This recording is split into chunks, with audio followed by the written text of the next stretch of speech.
Hey, hi all.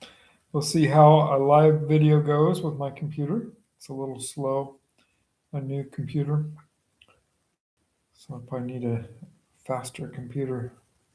So, so often we're told that we are not appointed to wrath, and therefore we don't have to go through the tribulation.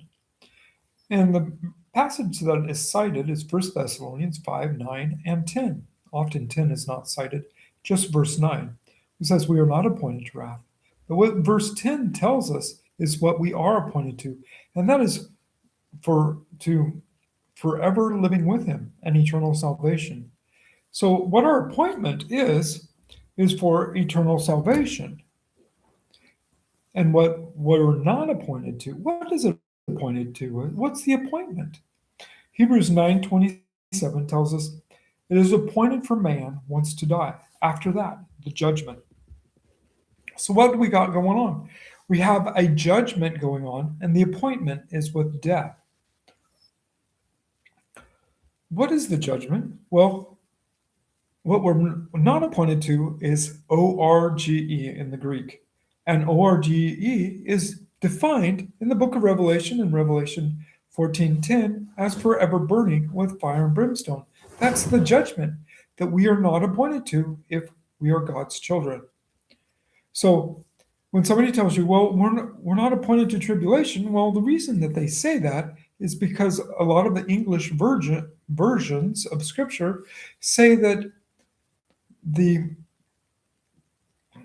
the wrath is a temporal pouring out in the judgments of Revelation, but that's not what the word is used. It's thumos is what's used for the temporal judgments. Thumos is God's anger. God's anger is temporal. God's anger lasts for a night, but joy comes in the morning. Psalms 30, verse 5. David wrote that after sitting with Bathsheba, and 70,000 people were killed because he took a census and sinned with Bathsheba. So, what we got going on here is we have an anger versus a wrath. God's wrath is eternal. Revelation 14:10 tells us that it is forever burning with fire and brimstone. That's a lot different than something a temporal anger. And if you look it up, the differences, you'll find out that yes, one is more weightier than the other.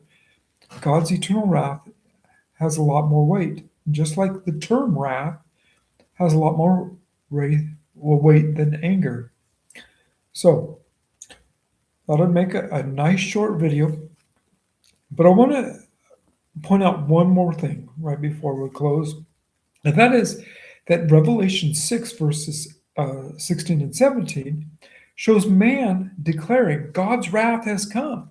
And so people say, oh, well, see, that's God's wrath, is the sixth seal. Well, the sixth seal is not God's wrath because the angel declares that God's not the one destroying anything until the 144,000 are sealed. So what do we got going on here? Well, we have the same type of declaration that we have going on in Job 1, where man says, the fire of God fell from heaven and burned up everybody, and I'm the only one that survived to tell the story. What was going on there? Well, it wasn't from God, but that's what man declared. And what's going on here in Revelation 6 is man, the sixth seal is nuclear war. It's wickedness of man upon mankind. How do I know that's nuclear war? Well, Jesus told us in Luke 21, in the Olivet Discourse, when he talks about the sun going dark or the sun being darkened and the moon not giving its light, he says the powers of the heavens shall be shaken. What are the powers? Well, that's dunamis, where we get dynamite. What are the heavens? Well, it's Uranus, where we get uranium. The powers of uranium will be shaken. The sun will be darkened, and the moon not give its light. That's called a nuclear winter. The stars will fall from heaven. Nuclear fission, nuclear fusion falls from heaven in the form of nukes. The sky rolls up like a scroll. That's called a nuclear mushroom cloud. And people hide in caves. That's nuclear fallout. Zechariah 14:12 also notes of people's faces melting where they stand. This is what was seen in the aftermath of Hiroshima and Nagasaki in Japan. It's what was witnessed there after it was nuked. So, nice short little video here today. Hope this is helpful. Take care. God bless.